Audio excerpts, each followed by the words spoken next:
ඔකෙදී එක රහසක් ඔබට කියලා දෙන්නම් අපි ඔය තෙයියෝරු තෙලේ මන්ත්‍ර කාණ්ඩයක් තියෙනවා. ඒතකොට ගොඩාක් තැන්වල ඔබ දැකලා ඇති තෙයියෝරු නමස්කාරය තමයි ගොඩක් අය ගන්න. හැබැයි ඒක විතරක් තෙයියෝරුව හදනකොට වැලි මතුරන්න වෙනම මන්ත්‍රයක්. මණ්ඩපේට වැලි මතුරුලා හින්නවා. පැම් මතුරන්න වෙනම මන්ත්‍රයක්. පැම් මතුරුලා හින්නවා. තෙල ජීවම් කරන්න වෙනම මන්ත්‍රයක්, නමස්කාරයේ වෙනම, දිෂ්ටිය වෙනම, බන්ධනය වෙනම, දහන වෙනම. ඔය ඔක්කොම කරලා ප්‍රාණ පලිප්පු සිද්ධි වෙනම. ඔය ටිකම කරලා කඩුල්ල ගාව තෙල හදපු ස්ථානේ පහන පත්තු කරන්න වෙනම මන්ත්‍රයක්. ඒ මන්ත්‍ර කාණ්ඩෙම ඔබ සතුව තිබ්බොත් තමයි තෙල සම්පූර්ණ. එහෙම නැති වුණොත් තෙලේ ඖෂධ ගුණය තියෙනවා, මන්ත්‍ර ගුණය එන්නේ නැහැ. තරම ගත්තොත් මම දකින්නේ ලොකු කැපකිරීමක් කරන්න ඕනේ. අනිත් එක තමයි අර තෙල් දෙන්න බෑ.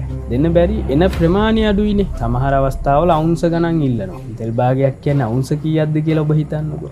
එහෙම ගන්න බෑ. එහෙම වටිනා තෙලක් එහෙම ගන්නත් නැහැ. ඒ සාමාන්‍ය සුරේකට දාලා පැලඳ ගන්න, gedara තියාගන්න බින්දු 5ක් 6ක්. අපි උනත් ඒ වගේ ප්‍රමාණයක් විතරයි ඔබට ලබා දීම කරන්නේ.